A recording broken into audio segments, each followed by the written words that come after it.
Good evening everyone and welcome back to PSGL F4 here for round 6 around the streets of the Baku city circuit in Azerbaijan. My name is Felix, I'm going to be your commentator for tonight and I am joined by Jake. Yeah, good evening. It's we've not done too bad today. We're only missed a few minutes of qualifying, and yeah, I'm looking forward to it. I completely forgot it was a Monday, to be honest with you, until about 2 hours ago. But that's the joys of having a bank holiday here in the UK. Yeah, it doesn't feel like a Monday to be fair, but it is, and we're back for some racing. And once again we had some delays because my PlayStation is not really working all too good with my internet. Sorry, had to sneeze there for a second. Yep, I already saw in the Discord chat that it is supposed to stop raining towards the end of qualifying, so we're gonna have probably a few laps in qualifying of dry running, which are probably gonna become quite hectic. Because if you only got 3 minutes to set your time and 17 drivers, or now it's more 15 drivers, are trying to get out on track to do the same, it's gonna end up in some chaos, I reckon. Yeah, which begs the question, why has Lynx just retired from qualifying? I did have a look at the stewards' findings from the last race, so I know that Diogo Silva has a qualifying ban. So I know the reason for him, but I'm not really sure on Lynx, because the best conditions are going to come at the latter stages of qualifying, but obviously now he's kind of stuck. And it was in the pits as well, so he didn't crash on the track. Was he really in the pits, or was he entering the pit lane? Because I saw a car entering the pit lane, and then the yellow flags appeared, so it's just a wild guess, but maybe he didn't pay too much attention to the pit entry and something went on there. Well, we saw him last week have a number of issues, so that's really not what he needed in qualifying, if that is the case. I just sort of assumed in the pit lane he'd retired, but maybe Ooh, not. big slide from Nico there. That was close to the wall, and you know, I think it's a very unique situation in quali, especially around a track like Baku, where it's easy to hit the walls, and it's important to get into the rhythm, to not make any mistakes, to be consistent. And it's not that easy to get into your rhythm if you only can practice your lap times in this quali session in wet conditions. And if it dries up towards the end, all those lap times that are being set right now are not going to matter. No, exactly. Nico goes to provisional pole, but like you say, with it drying up, that's very unlikely that's going to stay there. And I think worth mentioning regarding Nico, there was a slight change to the finishing order from last week. Francesco was given a 5-second penalty for hitting the back of Nico, which quite a sizable change to important change to the classification is that Francesco, with that penalty, drops from 3rd to 4th, and Daniel inherits the podium spot. So quite a big change there. And I do recall that collision. I believe there were two cars fighting, and Yeah. Francesco sort of hit the back of the next car. I think it was, and 5 seconds I think is pretty fair for that. Yeah, I mean, you know, you don't do that on purpose, obviously, but you're still costing someone else some crucial positions and some crucial time in the race, which did happen. I think Nico dropped all the way down to P7 in that scene where he was in second, I believe, before, and through no fault of his own, so I think that was a correct decision from the stewards, but still very unlucky. If you're in a fight, I can understand that you might, you know, miss the braking point just ever so slightly, and if there is a car ahead, then that's going to cost you through a penalty. And yeah, Nico's gonna, you know, he's gonna be happy with that, seeing drivers punished for what they did, but still, he wouldn't be happy, or he won't be happy with the results of last week's race, because he lost a lot of points to the top of the standings. Yeah, and Car Racer and Daniele just starting to build a small margin at the front of the championship to the chasing pack. So I'll be interested to see how they get on, and I'm interested at the moment to watch Rooty Hullet because he's the first person to brave it out on dry tyres. Oh, you are right. It looks like Slinky is about to go out on the softs as well. He's being very tentative. The track feels like it's going to dry up right at the end. It doesn't look completely dry ready right now. Thing is, if you crash now, and you have to go back into the pit lane, it's going to cost you a lot. And there's no guarantee that if you crash, for example, around turn 1 or turns 2, that you are going to make it back into the pits and come back out in time, because this track is so long. No, absolutely. I think Kart Racer's just about to go on to what is provisional pole. He does indeed, but the likelihood is that the drivers are only going to get one run at soft tyres on the end, and it's not, they won't have experienced the track in those conditions in this session, so that's a lot of pressure on the drivers to get that one lap right. Yeah, Hullet just went back into the pit lane, probably realised that sensible. The track is not ready for the slick tyres yet. But the question is, when do you go out to set your lap time? Because you don't want to be the first one to set the lap. You want to have the quickest possible track that can be available. You know, it would be ideal if you would cross the line with 1 second to go. Then you will have the optimum track conditions for your fast lap. But also, you need to have a bit of time, a bit of spare time. Because, for example, we saw in real life what happened in, I believe it was 2019, wasn't it? Where that was that entire chaos where 8 out of 10 drivers didn't even make the line before the checkered flag was out in Q3. And if it's a situation like this where the track is drying up and you want to have the best possible track, then we might see something similar. And especially if you then take too many risks because you left it quite late, then you obviously run at risk of losing your front wing or making a mistake and then completely throwing your qualifying away. Yeah, I don't know exactly how much time's left in the session because of the yellow flags, but Francesco probably needs to get a bit of a move on here to the pits, and he's just had a spin actually through locking up, so or he locked up and then had to spin the car back round, so not the smoothest run for him, and yeah, he will have to just slightly get a move on. At least, I suppose getting a banker in at the top of the timesheets at the moment might put you ahead of any drivers that mess up or invalidate their soft tyre run at the end. Yeah, it might be a good decision for some of the drivers who wouldn't feel all too comfortable on this track anyway, and who would believe that they themselves will make a mistake at some point throughout the lap.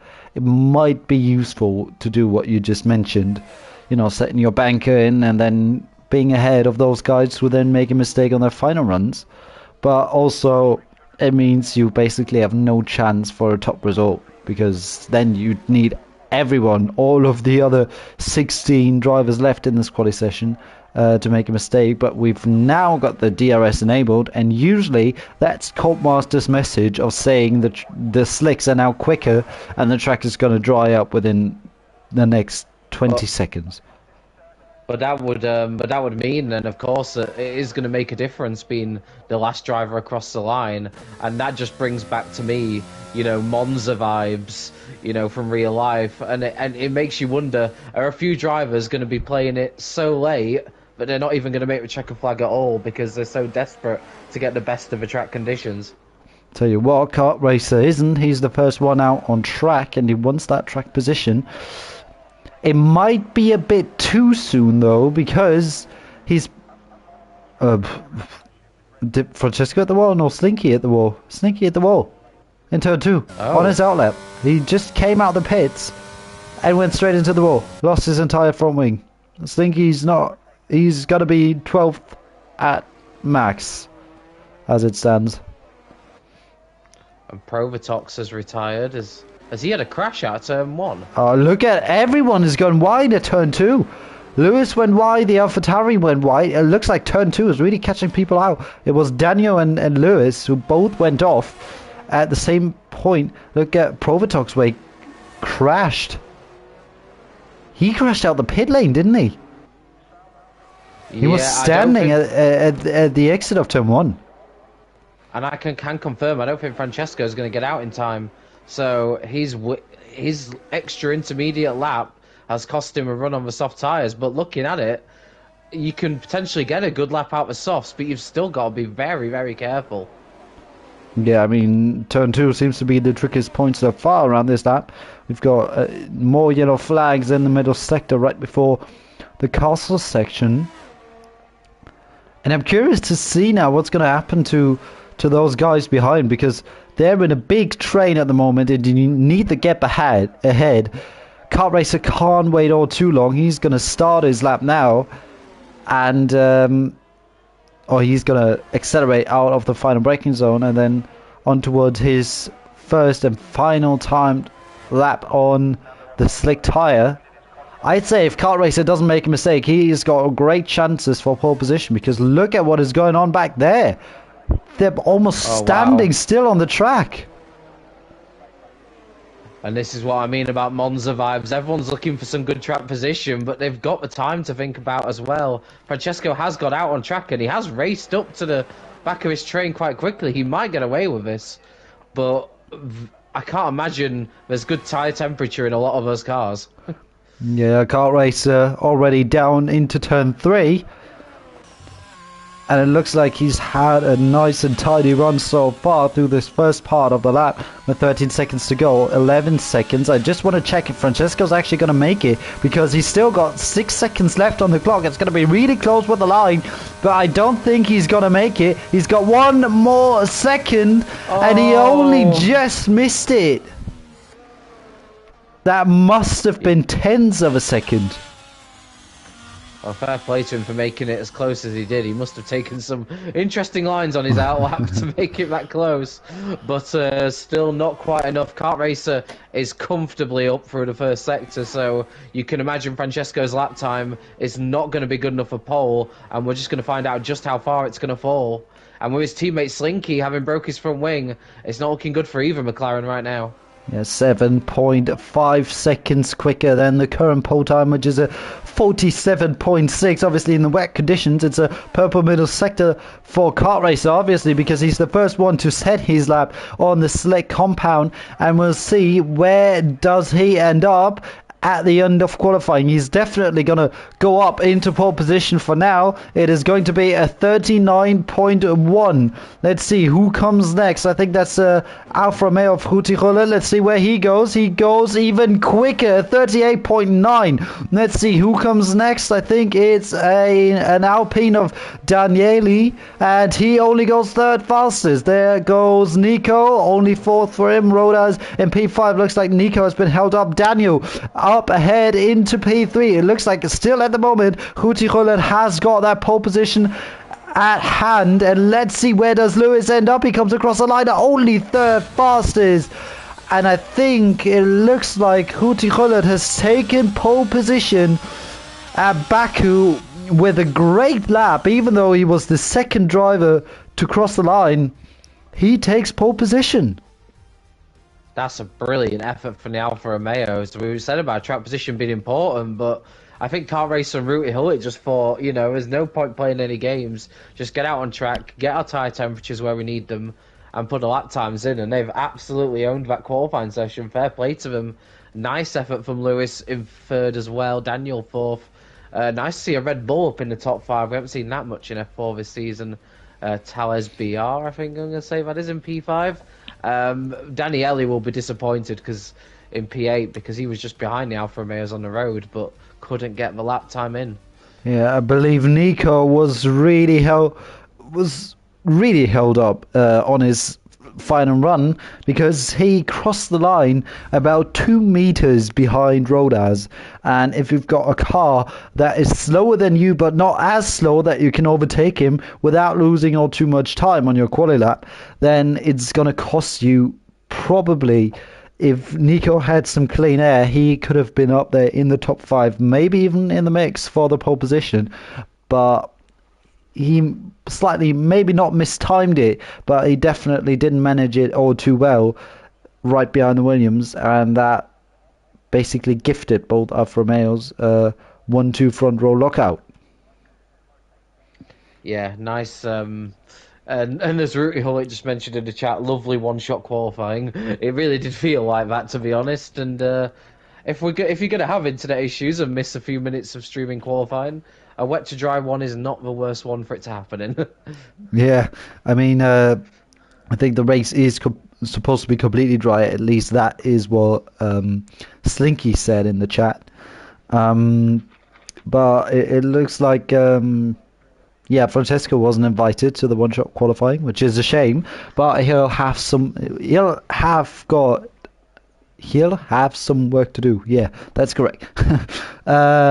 He'll have some work to do in this race, and it's going to start in just a couple of seconds as we are up to 5 red lights here in Baku, and we are underway. Looks like a solid start from both Alfa Romeos in P1 and P2, but it looks like Kart Racer got away a bit better than his teammate, but he stays behind into turn 1. It looks like Daniel has lost the position against Thales, who's up into P4 in his Red Bull. There's a Haas of Slash looking to go down the inside into turn 2, but he can't quite make it stick. Lewis has to defend himself from Thales, who's had a great start and is already looking to maybe even pass the Haas driver in front of him, but he stays behind for a bit longer than that. Fleddy pulls up to the inside just to make Slash ahead of him a bit more nervous, but it looks like the drivers have kept it clean so far.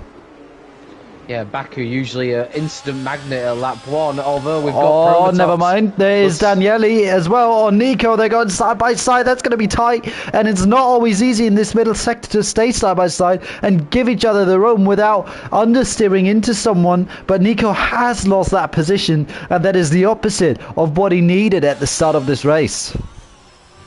Yeah, and it was good for Daniele to make up that position back because he had lost it at the start to Nico. Not too many position changes across the field. Provotox making up a position now. Slinky looks like he may have had a few issues as well at the start, so not good for him.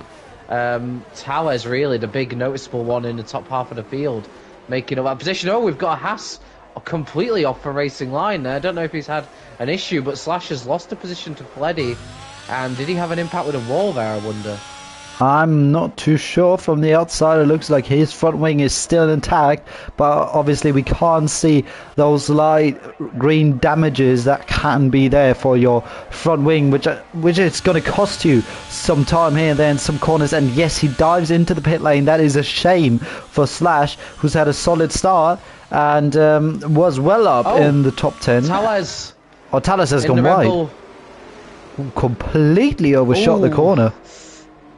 That was a dangerous rejoin, I would say, as well. That nearly caught out the Williams of Rodaz, but thankfully no contact. Slinky has already called it a day on lap 1, so his race has really not gone well. And Slash, as well, came into the pit, so he must have picked up some damage in the Haas. Yeah, Provotox started on the mediums. Slash has pitted onto the mediums after his slight contact with the wall.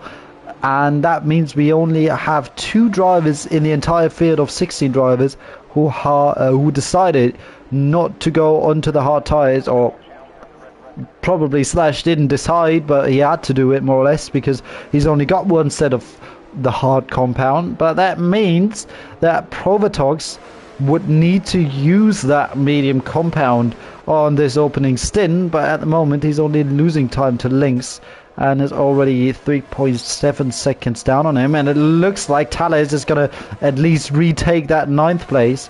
That's only one of the 5 positions, 6 positions actually, that he lost by probably outbreaking himself, and he hit the wall on the outside as well.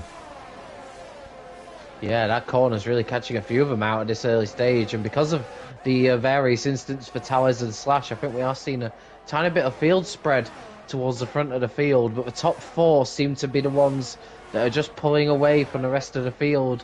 I wouldn't say there's too many surprises in that names, although Lewis is a bit of a slight unknown quantity, I would say, and you can see Kart Racer just starting to put a bit of pressure on his teammate. We'll see how that one plays out, because I think both drivers will still feel if they have a really good run of results, they're in good position for a championship. So I don't see any team orders taking place here.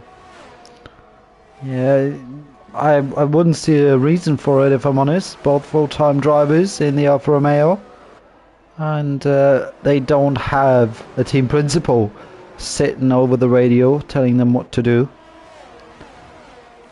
And at the moment, I don't think that it would be tactically the smartest thing to do for Kart Racer to pass his teammates so early on in the race. If he stays behind, he can use the DRS, he can save some battery charge and then use it towards the end of the race. Yeah, absolutely. And the top three in particular are saving a good amount of ERS at the moment. Behind them, I wouldn't say they're saving as much. So Lewis in a good position. Links. Flags. That is in the caster section. Somewhere. Yeah, and we have got a virtual safety car out on the track. Virtually. Surprised that's not a full safety car.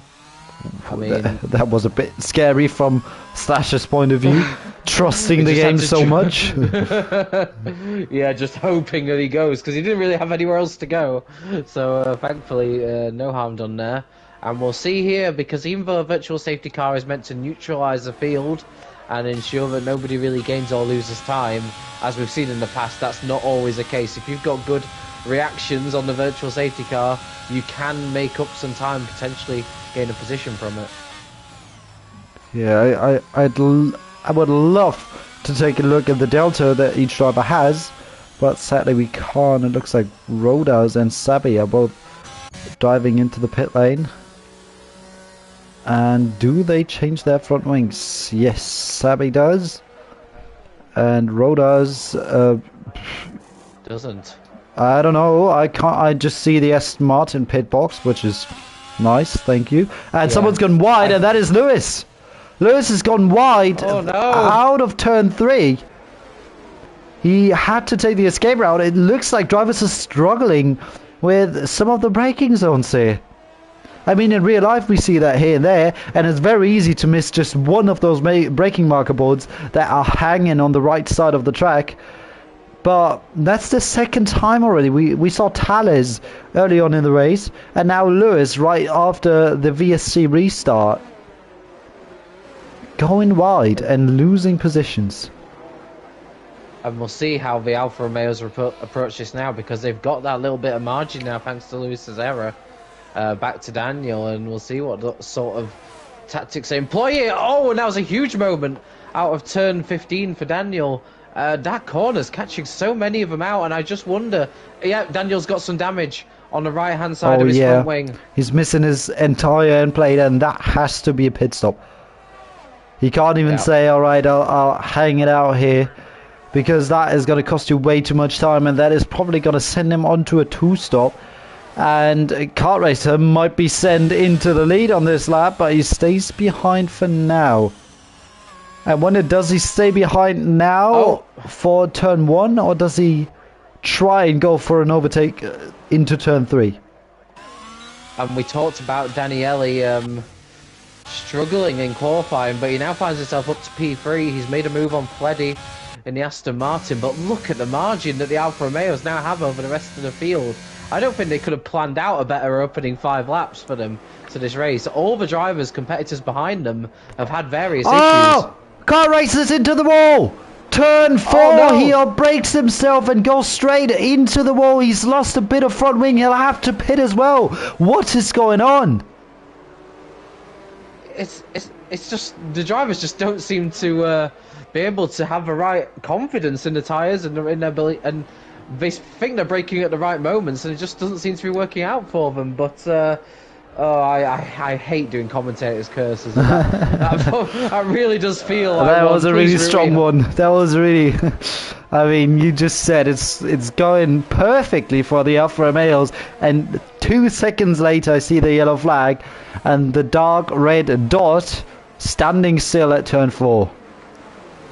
And that's our championship leader as well, so big blow for him, and he's got Daniele up in P2, the nearest competitor to him, and as you've said, with the damage he's got no choice but to pit, so we'll see how that goes. I'm assuming he'll go into a set of medium tyres, but look at the amount of drivers that have already had to make a pit stop, enforced as well.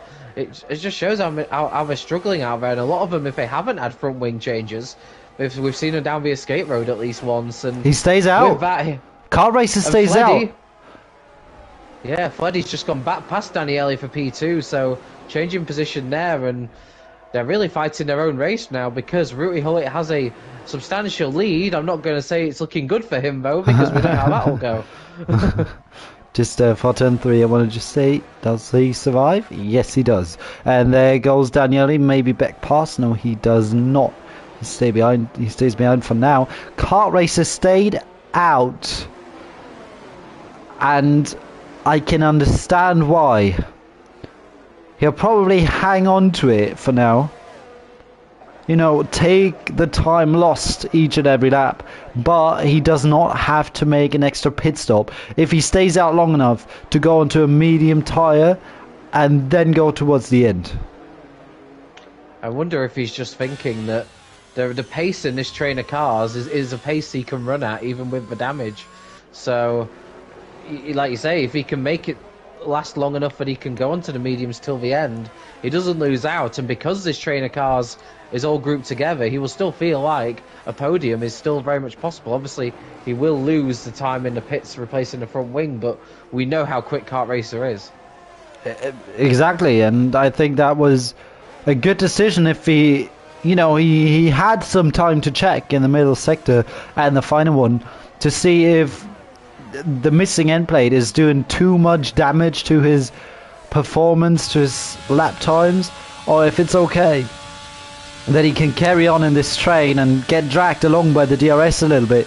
And it looks like he's decided it's alright, I'll continue on. And, you know, that is a risky decision, but an understandable one, and that is Tallis once again into the wall this time at the exit of turn 1. Once again, just looked like he braked that a little bit too late, understeered into the wall on the outside, spun around, hopefully he didn't take anyone with him, and he's lost his entire front wing. Yeah, that's a much bigger error than the one he made earlier, because he has got no front wing and there's no way he can even try and hang on with that kind of damage. He will have to pit, and it probably is too early to make a one-stop work, so it doesn't really help him in that regard either. And yeah, that's kind of broken up the train of cars now, and it's up to Marcel to try and get within the DRS of Nico in front, or risk being in danger of being overtaken. Although he's got Kart Racer behind him, so that's not the worst car to have behind him right now, because I guess him with damage, Kart Racer won't want to risk too much. Yeah, but Kart Racer won't like to see the gap now in between Marcel and Nico. Obviously, he wants Marcel to stay within that 1 second win of the cars ahead, in order to not lose too much time, because once he drops out of that 1 second window, I think it's going to be a really tough task for him to get back into it. I'm just wondering if Daniele has some damage that we can't see, because he got overtaken by Fleddy pretty easily, and just look how close Nico is to the back of him. I mean, they're both going to have DRS, but depending on what their setups are, Nico's going to have a great run here. He goes to the outside, Daniele defends it, but Nico much more confident on the brakes. Can he get it slowed down? He can. That's a nice move, but Daniele is alongside enough to throw it back down the inside. They give each other good room, and Nico makes the move stick. Nicely done. And that's allowed Marcel to close right up now, so that's Kart Racer's headache very well and truly gone. Now Marcel unfortunately didn't have enough battery charge to really be able to attack Daniele ahead. But once again a mistake. Fleddy. This time from Fleddy. And does that give Nico the second place for the moment? He's got the inside line now, and it's going to be tight, but they give each other enough room. Once again now the inside line for Nico. He has to make the move stick now if he wants to get past, because afterwards the castle section is coming up and you can't go side by side through there. But it looks like Nico's bravery has paid off for him. And he is up into P2, but he slightly clips the wall on the inside as well. Looks like drivers are really struggling at the moment. Did somebody tell the drivers it wasn't Baku tonight, or something? I'm not sure. I'm really not sure. Maybe a late April Fools. I mean, it is a tricky track, as Nico once again has a pretty poor turn 15, so he's going to be under threat from Fleddy. Yeah, they're just the drivers. Obviously, it is not an easy track. I mean, that's for sure. But we're seeing an unusual amount of mistakes for such a high caliber of field. So it is slightly unusual, but it's making for a great race because you just don't know where to look. Anything could happen at any moment, and this is going to be a great opportunity for Fleddy to retake P2. He hasn't got a lot of battery charge left, but surely just with the DRS, he's going to have enough into turn 1 to make the move stick. He's braking not really on the racing line. That can be tricky to do, but he makes the move stick. Nico, though, will fancy his chances at coming back at him pretty shortly, and all this battling, look at the lead Rooty Hullet has. You don't usually see that kind of a lead. I was about to say, but here comes Nico once again into turn 3. He's got the inside line, and this time, if he brakes early enough, he should have it done, but no way. Fleddy does the switchback, and he does it with such great confidence, and he outbrakes himself. He also goes into the wall at the same corner. He made the mistake 1 lap ago at turn 4. This time, it has ended for him in the wall, and his front wing is gone, not completely, but his end plate is missing, and all that is helping Kart Racer. Wow, this is incredible, really. And you look at the trying to look at the gaps, really. Slash and Daniel, who are currently battling over P11, obviously 2 of the guys who had to make an early stop due to damage. At this rate, they're going to catch up to this train of cars before they pit. That's just the amount of time they're losing to each other with all the battling and mistakes. It's quite incredible, really. And Fleddy now is the latest that will have to come in and change his front wing. Yeah, it's. This reminds me of 2017 Baku in real life. The amount of chaos we are seeing at the moment and the amount of mistakes we see. By the way, Francesco, in the meantime, has gone up all the way to P7, and I just don't quite understand. We had such a clean start considering it's Baku, and then it all goes down within the first 10 laps. I mean, you know, I thought the start was probably the most difficult thing to survive, but everyone went through cleanly, and then everyone just, you know, made a mistake here, made a mistake there. We saw front wings laying all over the track, and it's really caused some major chaos. And in the meantime, Rooty Hullet in the lead is gonna not know what is going on at all. He's just gonna look at the top left, see that gap suddenly climbing up by 1.5 seconds, seeing drivers just dropping out of that top 4. And, you know, he's got a 10-second lead at this point.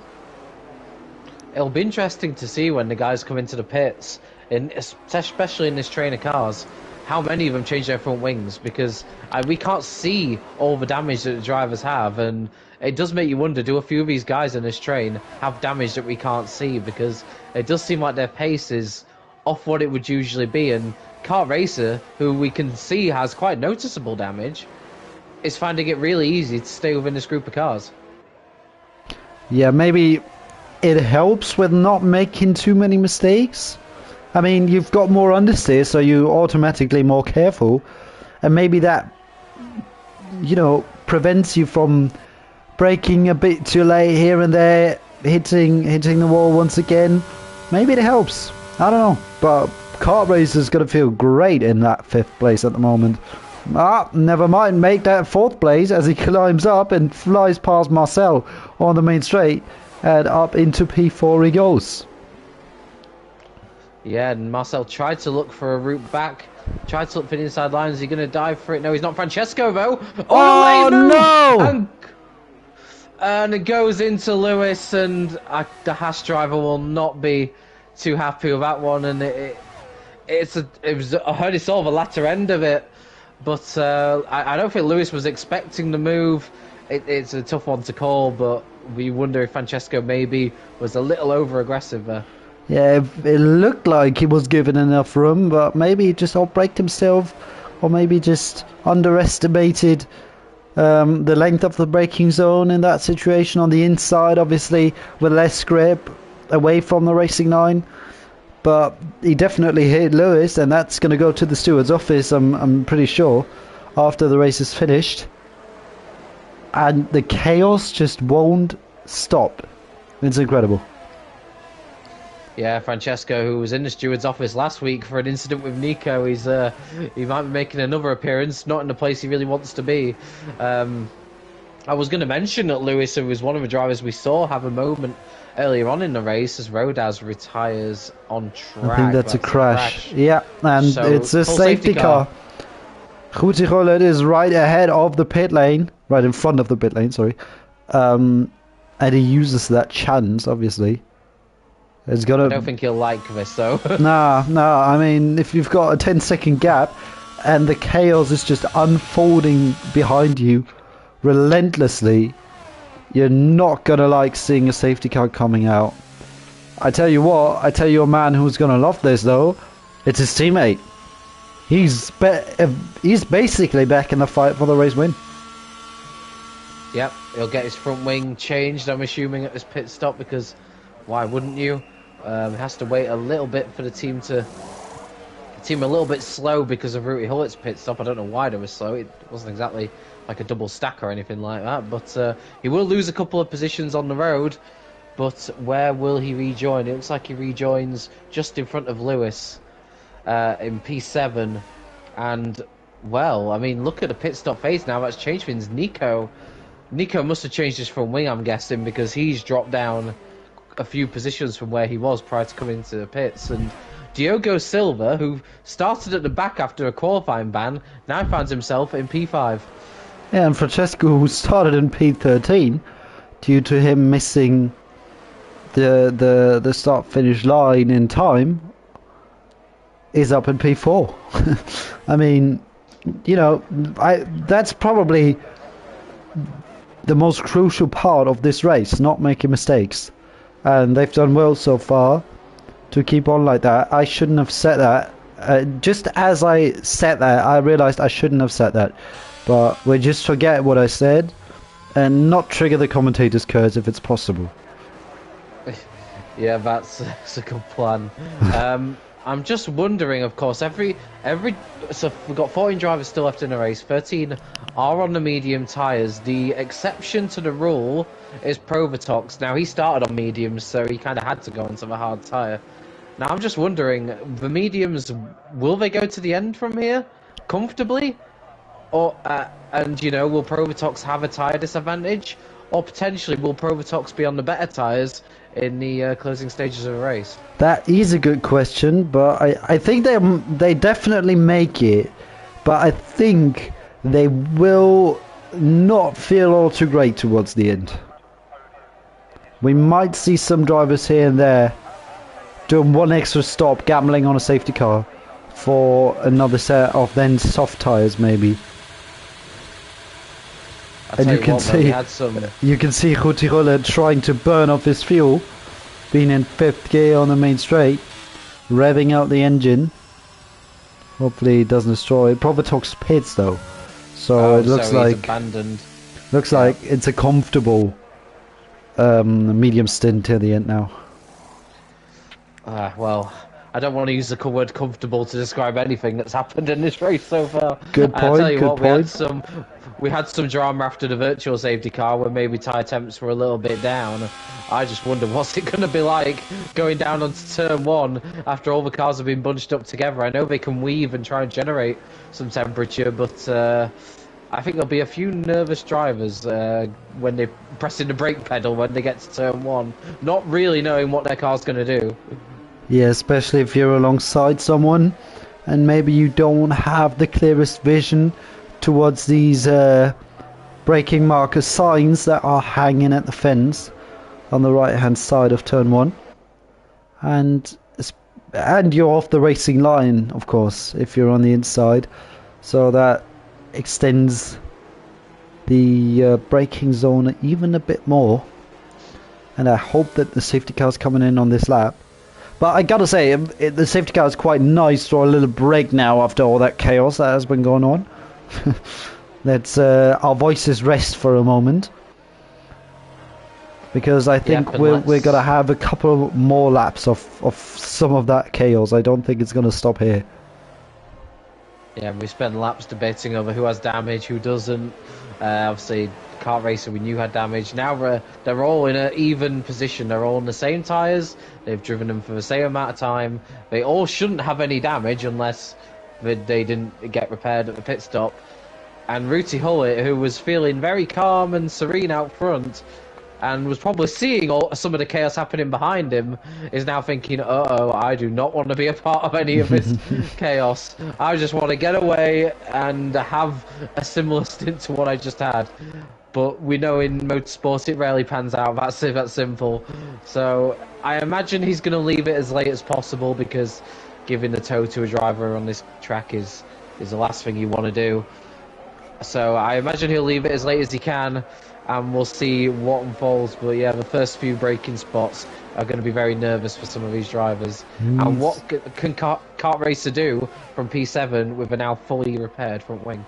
We will see just in a short amount of time, as we see the drivers weaving to warm up their tyres even more. Marcel is being put under a bit of pressure. Oh no, it's the exact opposite. He's attacking Daniele into turn 1. He can't quite make the move stick. We've got side-by-side moments in between Diogo Silva and Nico. It looks like he's got the inside for turn 2, and he does get past the Williams driver. This looks like Lewis tried to go for a move on Kart Racer, but that didn't work out. He lost the position instead. Thales now, who made 2 mistakes earlier on in the race, and dropped down, is trying to gain back some of those positions. Lewis might have hit the rear wing of that Alfa Romeo, but he spins around because he clips the inside wall at turn 3 and is spun around by that, and he's once again dropped down all the way into last place with that. And Thales is going to say thank you very much, because he has easily gone past him without taking any risks, and Ruti Hullet has got a 1.4 seconds, it was, now it's 1 second gap to Daniele behind already. Yeah, some drama on the restart there. We won't be Baku without it, but unfortunate for Lewis, who was just making his way back into contention after an earlier mistake, and that's really cost him. It was going almost 3 wide from like Kart Racer downwards, and I'm shocked there was no contact, so fair play to the drivers there. And we'll see what they do. Hopefully now we're into a rhythm, but that I'm not going to say they're not going to make any mistakes now, because we've seen already that doesn't tend to happen. But Francesco might come under some threat from Nico here. He's just struggling to keep tabs with the leading group of cars, and Nico's very close behind him. As Kart Racer looks like he's going to make a move on Diogo Silva, not even waiting for the DRS. He's going to make that move quite easily, and I don't think Diogo Silva is going to have the capabilities to fight him back. Does he dive up the inside? No, he doesn't. He probably. And Daniele made a mistake. He spun, I believe. Out of turn 1 he has spun. It looks like his front wing is still intact, but he's just dropped down from 2nd all the way down into 8th. It's just everything's coming up. Everything's coming up for Trumps from Ruti Hullet today. The car directly behind him makes a mistake, and now once again he's got the opportunity to build a margin. But what a blow for Daniele. He was ahead of Kart Racer and a chance to lead the championship after this race, and now that looks like it's a very tall order indeed. I don't think he's got damage, but he's now behind Kart Racer on the road, and I don't think Daniele's looked overly comfortable here tonight. Not really, and I mean, maybe it's more of a curse in 2nd place at the moment, because 2nd is really not the place you want to be in at the moment. Everyone makes mistakes as soon as they, at least for a second, see the rear wing of the Alfa Romeo in 1st place of Ruti Hullet. Provatox has made a mistake after he had to pit once again. After the safety car restart, Lewis also had to pit. And it's difficult to keep track of all the things that have gone on so far, that are still going on, because mistakes are being made left, right and centre. And at the moment, Marcel, who probably hasn't got the best pace around this track, is sat in 2nd place with pure consistency. And sometimes that's enough, and as it stands, he's in 2nd place, but we all know that 2nd place has not proven to be the most comfortable position at the moment. And has Ruti Hullet made a mistake? Has really made a mistake? Yeah, I wonder. Has he got? Yeah, he's had a big moment. Let's see, I'm trying to see the front of his car. Great camera angle. I can't see a noticeable damage, but yeah, that must have been a mistake at the start of the lap. And now his lead has been completely wiped out, and he's under pressure from Marcel, who, like you say, hasn't had the ultimate pace, but has just mopped up from other people's mistakes. And in a race, particularly like at Baku, sometimes that's the best way to do it, is not to be too quick, not to take too many risks with the walls, and just take advantage of other people getting it wrong. I'm wondering, does he maybe have some damage because he doesn't seem as quick as he was before, and he lost that time, not within the span of one corner, but more of like turns 1 and 2 as a whole. But now he's gaining some time back. I'm not quite sure if he maybe has got some non-visible front wing damage that is costing him some grip in the corners and is producing some understeer. Yeah, he's built that lead back up to 1.2 seconds again, but Marcel, as we know, isn't the quickest driver. It'd be interesting if someone like Kart Racer or Nico was at the front of that train to give us a probably more ideal comparison. Just looking at the battery usage, Kart Racer out of the top 5 has got the most to use, as Daniel makes an important move on Diogo Silva, because I don't think Diogo Silva again is a driver who's quite got the raw pace needed, and Daniel we know is very quick, so it'll be interesting to see if he can tag on to the back of his group. Yeah, keen to see what will happen. Look at that! Look at the gap. It must be either it's something with turns 1 and 2, or whatever it is. In the middle sector, it's fine for Ruti, but in turns 1 and 2, he's losing more than half a second to Marcel behind. Look at that! Look at how close he is. Look how close they all are. This is. I wonder if this is a more. I wonder if he's had another moment or something, because let's see how this middle sector goes for him. But yeah, in sector 1, he really is struggling. Yellow flags. It would. That's Lewis. Turn 2. You would almost wonder if it's something wrong with his brakes or something, because that's really sector 1 is all about braking, and that's where he's struggling. But he's not making up the time in the middle sector like he was doing. So I wonder if he's maybe done a bit more damage to his car. It's not a little time lost in those first 2 corners. It's a massive amount of more than half a second that he's just lost in each of the last 2 laps. So I'm wondering what's going on there with Ruti Gullit, who looked so comfortable and confident so far in this race. And Francesco's now getting closer to Marcel. I'm going to stay on board with Marcel now for turns 1 and 2 to see what is going on. It looks fine, yeah.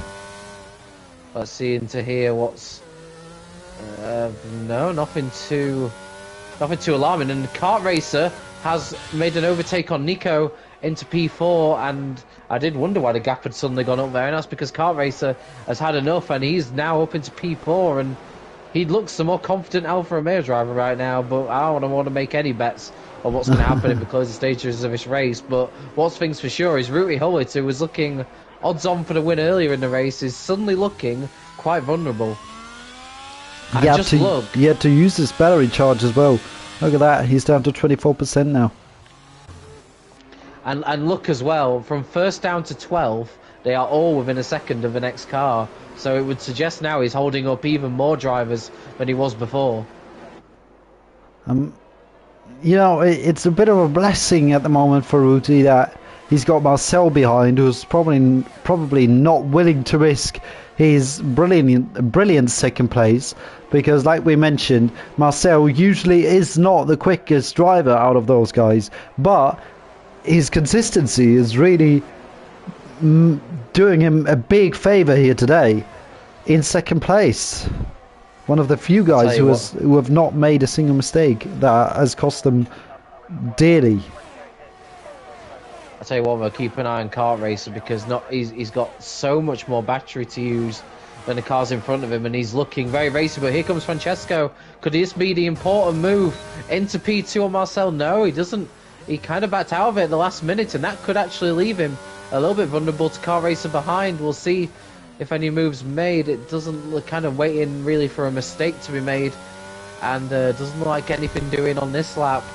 But yeah, this race is really up in the air now, and like you say, I feel like Marcel is the cork in the bottle, and he's the driver that I think Rooty Hullet wants to stay in second, because I feel like if Francesco or Kart Racer got in front, they would have a more serious run at the lead.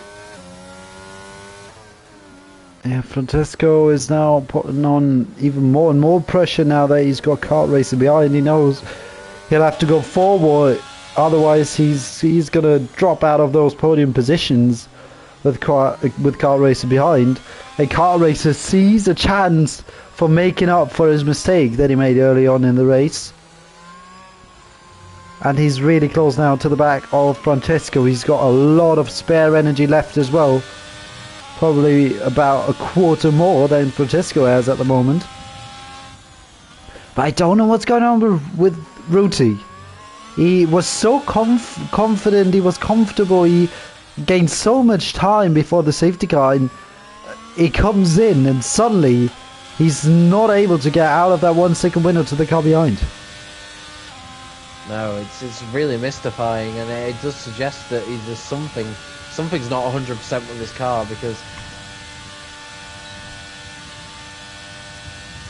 in case you're talking, Jake, your headset cut out. My apologies. Hopefully that's better now. Yeah.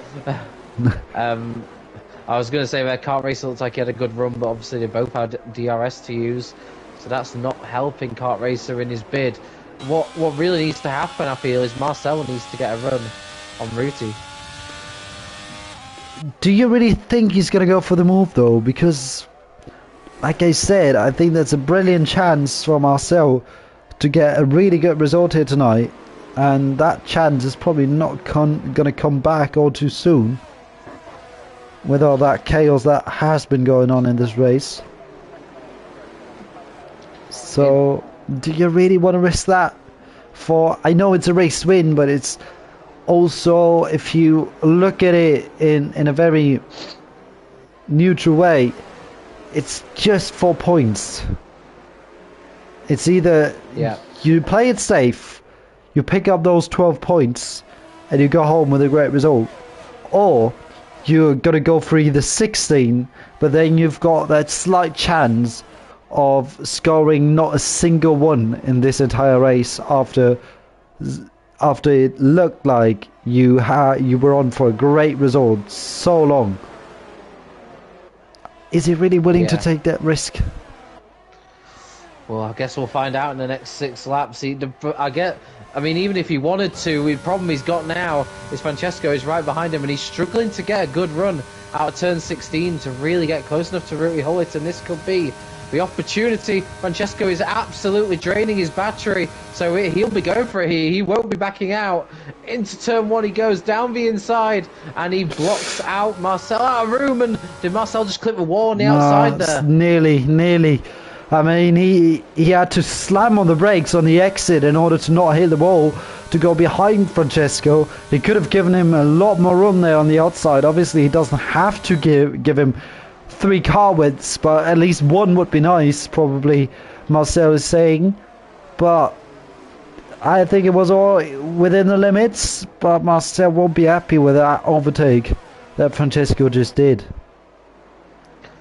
Let's keep an eye now, see if Francesco can stay closer with Rooty Hullet through this middle sector and then out of turn 16. It's going to be tough for him on this lap just because of how much battery he drained, but you don't have to be too close to the car in front if they don't have DRS and you do, to make the overtake work. So he doesn't need to be too close behind, just needs to be closer than Marcel managed.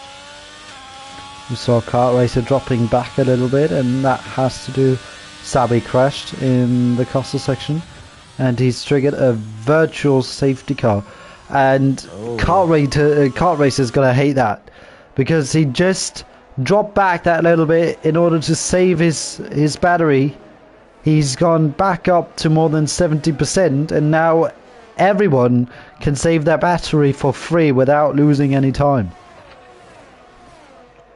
Yeah, it's gonna be the VSC restart though is going to be very interesting, and we'll see if anyone makes the most of that. Francesco will want to try and maybe get really close to the back of Rooty Hullet and Kart Racer as well. I mean, he can still have more battery to use, so we'll see if he can make the most of that. It's just when it goes green again, usually. Oh, and Lewis. Well, as I'd say, it's not someone who's in contention, so not the biggest penalty there. And we are back underway, and to be honest with you, it was kind of an equal restart at the front. Marcel got a pretty good one, but he can't really use it, and I don't think anyone really in top positions really had a good run on a car in front. So it's as you were at the front, and we've got 5 laps now to see if anyone can take this win away from what looks like a hobbling to the flag Rooty Hullet. Yeah, it kind of was like a big gap in Formula 1 can, maybe it's the equivalent to a 2-0 lead in football. Usually with a 2-0 lead, you feel quite comfortable. And once you can see that 2-1, you are starting to doubt a little bit, and you're starting to, drown a little bit against the others because they pick up the motivation, try to use the rhythm that they had through that goal. And that goal that he conceded was that safety car that came out. And suddenly the race doesn't seem as easy as it seemed before, because your entire gap is gone. And it's just 1 second in between you and the car behind now. Just within a split second of a safety car coming out. And usually we see some teams in football start to struggle a little bit once they concede the 2-1 and change their style. Not playing as aggressive, not attacking as much anymore, but rather concentrate on defending, and it looks like that's what Rooty has to do now. And speaking as a fan of a football team that had a 2-0 lead today, got a red card, and it went to 2-1 and just held on, I know all about those emotions and feelings. So, yeah, absolutely. And I suppose if he has got damage, you could make that the equivalent of a red card in football as well, where you are a bit handicapped and you're just trying to... You potentially had an aggressive mindset before, and now you're just thinking, just hold on. You're almost looking... in football, they look at the clock. Here, you're looking at the lap counter and just wishing for those laps to hurry by, get to the flag. Who's had a moment there? It's a car racer just ducking out, perhaps. I don't really know what that was all about, but he had Nico right behind him, so was under some significant pressure there. And at the moment, at least, Rooty Hullet surviving. Francesco, how close can he get out of turn 16? That is a big question. Nico really, really close to the rear of Kart Racer right now. He's got some solid amount of VRS. Kart Racer had to go a little bit defensive here, which cost him some time, and it's only 2/10 now in between them. And before it looked like Kart Racer was one to watch for an overtake on Marcel, he now rather has to look in his mirrors to see where that red Ferrari is coming up behind him, because it's only 2/10s and he's got the DRS. They have more or less equal amounts of ERS as Nico is using it at the moment. Tales at the same time goes past Daniel, but it looks like even with that overtake button enabled from Nico, he's trying to go for the inside, but he probably outbrakes himself. Does he go into the wall? No, he just misses it. And that late defensive move from Kart Racer really caught Nico out completely. And he outbraked himself, is now half a second back again with only 6% of ERS left. That was the worst case scenario for Nico. Yeah, just I was on board with Nico and it was so close. He did really well to jam on the brakes enough to avoid hitting the wall, and effectively he hasn't actually lost out too much after that attempt. It was very dramatic, but thankfully for him it's kind of as you were before, and he'll see some vulnerabilities in Kart Racer there, and we'll fancy his chances should he get a similar opportunity, but he'll just have to be a bit more mindful of any late moves and braking at the right time. As for a second, my headset just disconnected because it was empty, because the battery was dead, but here we are back again then.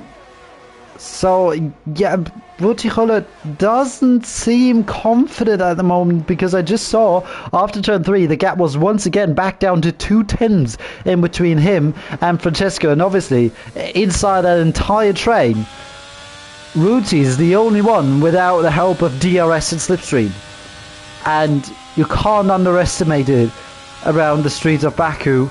And Francesco's using it. Yeah, he's going for it. On lap 24, he's trying to take the lead from Ruti. With 2 laps to go once we cross the line. He takes that race lead. How long is he going to hold him on? There goes Car Racer against Marcel on the inside into turn 1. And he also makes the move stick. And suddenly the Alfa Romeos are in second and third. Coming back. Oh, look at that. He's got the inside line. Oh my goodness, that is really close, and it's the penultimate lap. You've still got one more lap after this one, but Ruti Khalid seems to have a lot more spare energy than Francesco is up in front.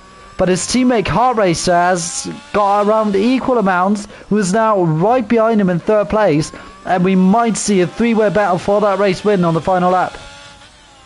Yeah, and if anything happens, there are 6 cars in this leading group ready to take advantage. Even Tales and Nico at the back of the group will fancy their chances.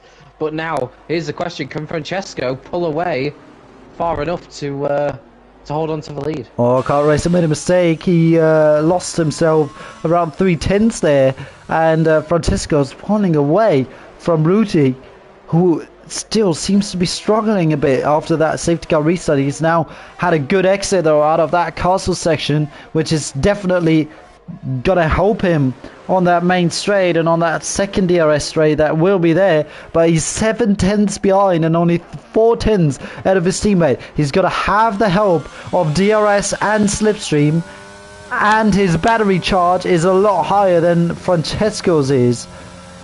And if he gets past him now on this main straight, Francesco's probably not going to have a chance of fighting back. He's using it. He's blasting all his overtake that he's got available. All that battery charge is gone within one straight for one attack for that race lead. Can he take it back into turn 1? He's got the outside line. Can he make the move stick? He's been given the room. It's really close from the wall on the outside, but it looks like he has got the move done, and Francesco has to slot him behind. Can he fight back though into turn 3? Oh, it's all happening behind as well. This is incredible action for the final lap of the race. And Francesco is defending from Car Racer, who might send it down the inside. Oh, Francesco breaks himself! And he's gone wide, and he's lost P2 as well. Within a span of 3 corners, Francesco has dropped from P1 all the way down into P3, and we've now restored that first front row, that leading row of the 2 Alfa Romeo cars that have started from P1 and P2 have now gone back up into P1 and P2 on the final lap of this race. Can they hold on to it? And will Car Racer have a good enough run to potentially snatch an unlikely victory? Car Racer, huge moment. Oh, Francesco's well, and he's been in from behind, and there goes Nico past him. That's not going to be legal. That's not going to be deemed legal by the stewards. Francesco's dropped down into 4th, and he's been put under pressure from Marcel, who's got the inside line now. He tries to back out, but he spins him around. Wow, this is incredible drama. You wouldn't believe the top 2 is exactly as it was in qualifying, but it is, and it is not going to be a race to the line. Ruti Hullet, after everything, is going to win this race, but drama at the last lap, and this real tragedy for Francesco, who I feel I deserved a lot more from this race, but Ruti Hullet across the line to win a crazy race in Baku.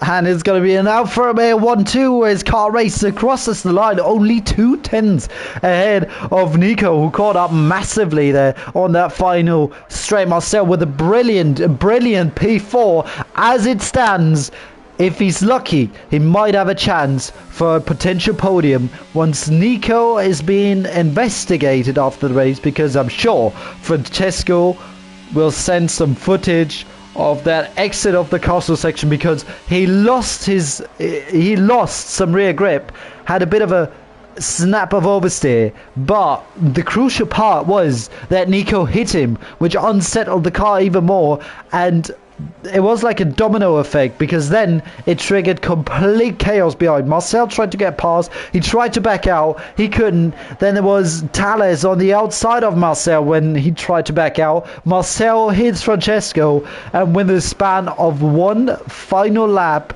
or let's rather say of the final two sectors, or sectors 1 and 2 for the final time, he drops from P1 all the way down to P8 at the end.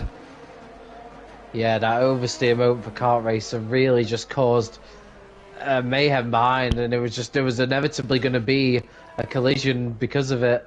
And like you say, Marcel, when he went down to turn 15, I liken it, and not just because they're in the Aston Martin, I liken it to the Stroll crash on lap 1 in Australia.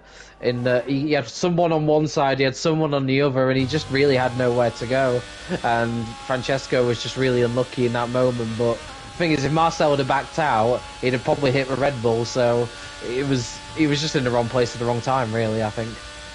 Yeah, I mean, you saw he didn't want to do anything stupid, and he tried his best, but I think a penalty in that situation would be very hard.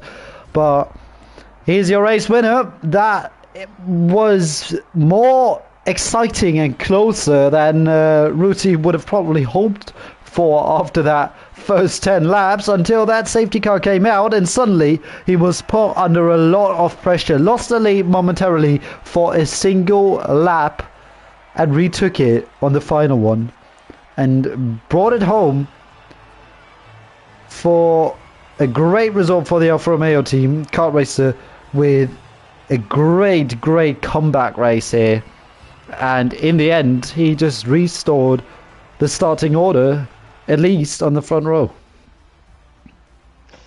Yeah, you really wouldn't have thought after everything we've seen tonight that the top two would be as it was in qualifying. I mean, to be fair, that's the only thing that didn't change, because the rest of the order's a bit mixed up. Paul Mortales does keep his P5. But wow, what an incredible race, and a good indicator of how much Ruti was struggling was just his fastest lap. It really isn't that comparable with some of the drivers around him, but he did well in the end. He held it together. He held off the attack from Francesco, and despite the struggles he clearly had in that second stint, ultimately deserved the win. But Kart Racer, I think he'll be very happy with P2. It strengthens his championship lead, and it's a good result really, for considering he was driving with damage for part of a race and didn't really look likely for P2 until the last few laps. Yeah, that was one hell of a race. I mean, the start was clean, but then the chaos started, and it basically never ended all the way until the checkered flag. And I hope that you guys enjoyed that race as much as we did. Hopefully next week the stream will start on time. I'm gonna try and update some things here, so the PS5 maybe doesn't have all too many issues with connecting to the internet when we then head to China, which I look very much forward to, because it's a track I have not seen in quite a while on the F1 games. Yeah, I'm very much looking forward to that as well. I've always enjoyed it as a track, and like you say, it's been a while since we've visited there due to obviously in real life due to COVID issues, and even on the game as well. So we'll see what China brings. It probably won't be quite as chaotic as here, but it should still be a lot of fun.